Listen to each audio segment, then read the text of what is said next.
I know a lot of you guys are wondering what type of gear you should get for when you go riding on a motorcycle, but until you actually get that gear, I know a lot of you are wearing gear that you probably shouldn't, so we're going to talk about what not to wear on a motorcycle. This way you can at least be a little protected when you're out riding like this. I'd like to introduce myself if you're new to this. I'm Denim, the fireman, motorcycle coach, firefighter, EMT, accident scene management instructor, and creator of the Smart Rider Principles, and we're gonna be focusing on some of these things today. So one of the first things is like, well, leather is leather, right? I could just wear any leather. Well, here's the thing, fashion leather, especially the stuff that is kind of cheap, stuff you find at some outlet stores maybe. Also, that leather could be not even leather. It could be just some type of plastic mix of leather, and then on top of that there's different kinds. I could go on and on and on, but here's the main thing. Fashion leather is a lot different than motorcycle specific gear that has leather, okay? Motorcycle specific gear has armor inserts, has high abrasion ratings on the outside on a lot of the parts that, you know, could get hit. Like this white part is abrasion rated, this inside part is mesh, so it doesn't really offer too much. But with fashion leather, it's just gonna rip apart. Another thing is fashion leather, or anything that you get from a fashion store, not motorcycle stuff, is the stitching. That's one thing that I really want you guys to really take a good look at when it comes to anything you wear on a motorcycle, is that make sure it has reinforced stitching. And fashion leather does not have reinforced stitching. It's typically just a little bit of stitching just to keep it together. They don't expect it to hold up into a crash, so it's not going to have this reinforced threading, reinforced stitching, specific types of leather that will absorb a lot of this stuff. It doesn't have that, okay? So here's what you do. What you do is you wear it, because honestly, if that's all you have, it's better than nothing. I'd rather you wear fashion leather than no shirts or jackets or anything like that, okay? So at least wear something. It might hold up in about a half a second to a second in the crash. That's still better than no seconds in the crash where your skin just gets off. So at least wear that, maybe wear a base layer underneath it, but get yourself some motorcycle gear so you can actually have those things. Another thing that I make sure that I'm always wearing is a helmet, and I always wear a full face helmet, so that's pretty simple there. But what you don't want to wear if you start getting gear is a brain bucket or a half helmet. So those half helmets basically just cover up to the ear, like right above the ear. You see it all the time. It's not a good thing, okay? You don't want to do it. I know Cardo makes a Bluetooth system for those, but here's the thing, guys, don't get it. Get a full face, get yourself a Pack Talk Bold with the link in the description also. But here's the thing, wear a full face helmet. You're gonna get a lot of crashes that involve the chin bar. Most crashes involve the chin bar, not just the top of the head or the sides of the head, but the chin bar. Now, if you don't have a full face helmet, it's pretty easy to use your imagination, see what's actually impacting the ground at 30, 40, 50, 60, 100 miles an hour, and what that could do to your mandible, your jaw. It could easily rip it off. Okay, there you go. If you don't have imagination, that's what's gonna happen. So wear this, it's gonna help you out. Plus it helps out when it comes to cold weather, and honestly, I like wearing it in hot weather like this, so it's not that big of a deal. Just get a full face helmet. So yeah, I told you to get a helmet, and here's the thing. A lot of you guys are like, okay, well, I'll just grab the first full face helmet I see. Well, here's the thing, once again, is that helmets have to be certified, okay? So in the United States, it has to be FMVSS, something like that. Anyways, that's the Federal Motor Vehicle statutes and everything. But here's the thing, just look for a DOT sticker. That is the bare minimum when it comes to being able to ride. I'm gonna pay attention to this guy. He's in the left turn lane. He's kind of slowed down, and he sees me. Boom, I gave myself space cushion. There we go.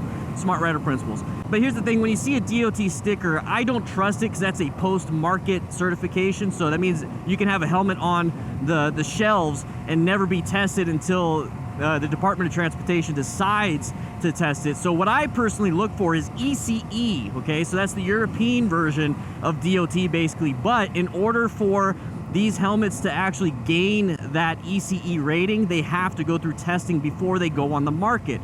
So I trust ECE over DOT. DOT has a great rating system, it's just that it's not very well enforced. So I look for at minimum ECE rated helmets, and it's gonna be on the back of the helmet. So if you don't see that on your helmet, grain of salt, grain of salt.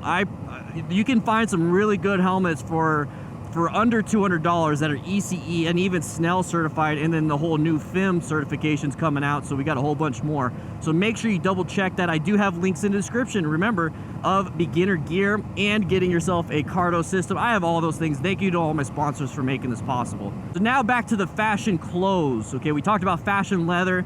Well, you know, fashion leather with nice regular denim jeans. It looks pretty cool, right? Especially when you're riding a Harley or you're riding around doing some things. You got regular jeans, regular jacket, okay, whatever. Here's the thing, don't wear regular denim, okay? So it's not gonna be, once again, reinforced stitching. It's not gonna have the impact resistance. It's basically just cotton. It's gonna shred. One thing I do like about cotton and denim and all that stuff is it chars, so if you actually touch the your exhaust or a hot part on your bike, it's not gonna melt like some of this stuff right here. But the thing is, this stuff right here has abrasion resistance. This also has knee impact armor resistance, and this is the Reacts Ultra Mesh pants. It's on the link that I'm sharing in the description. Love these things for hot weather. And that's the thing, is you want to get something specific to what you're doing. Regular denim sweats, it gets nasty, it's not very stretchable. But here's the thing, just get yourself some motorcycle specific gear, and if at minimum, if this is all you can afford and this is all you have, go ahead and wear those denim jeans. I'm not going to judge you for it, but the thing is, your next step should be to get real gear. You notice we're going through all the steps. We got a jacket, helmet, and now pants. What's next? What do you think? Well, we're gonna talk about shoes. Gotcha. We're gonna talk about shoes. Don't wear just regular sneakers, tennis shoes, you know, just Vans, Converse. Those things will not hold up into a crash. They're just not. First of all, zero ankle impact protection. Zero. And that's not good, okay? So when it comes to lower extremity injury, especially if you get T-boned or if you drop the bike on you, or if you just put your ankle down or your foot down in case of a slow speed maneuver and you plant it and then it twists, ay, no buenos at all. So you want to have something with some ankle support, ankle protection at minimum. There's a lot of pieces of equipment out there, a lot of gear out there that you can get that it looks great with denim, it looks great with, you know, a typical, you know, casual looking rider, but still offers protection. Link once again in the description for that.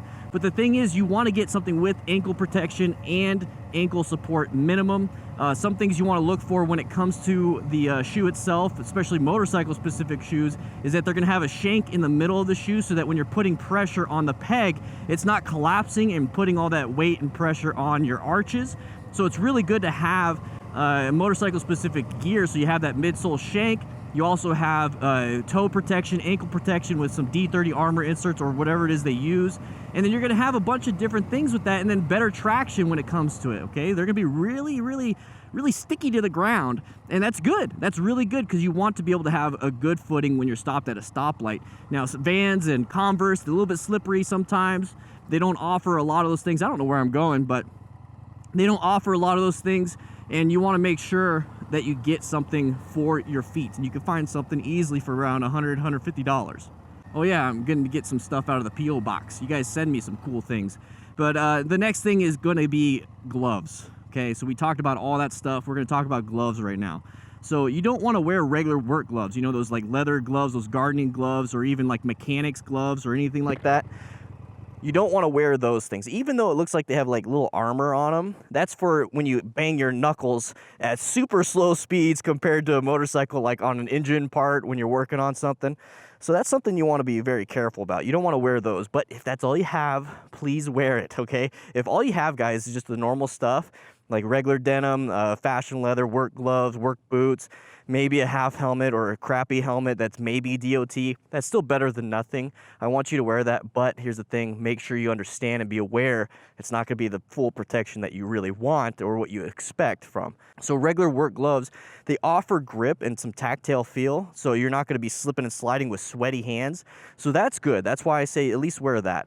But the thing is, it's not going to help you with impact protection or abrasion resistance. They're just going to fly off or they're going to rip through. If you notice, you have a bunch, I'm going to go ahead and put it right here. You have a bunch of different things when it comes to motorcycle gear and gloves. Hey, Roadrunner. What's up, buddy? How you doing? You want to come visit? You better not poke a hole in my tire. Okay, bye-bye. So when it comes to this, you have, a dampening so your hand doesn't get, numb from the vibrations. You have extra reinforcement. You have reinforcement of the stitches. You have a bunch of impact resistance, so CE rated armor. And you're not going to get that when it comes to regular gloves, work gloves. So make sure you grab some of these things. So that's the thing, is I tell you what to wear all the time. I don't tell you what not to wear, but here's the thing. I want you to wear it if that's all you have. So helmet, gloves, jacket, pants, and boots, okay? With that said, hope you ride safe, be safe. I'm going to check the P.O. box, see if there's anything in there, and I'll be seeing you around.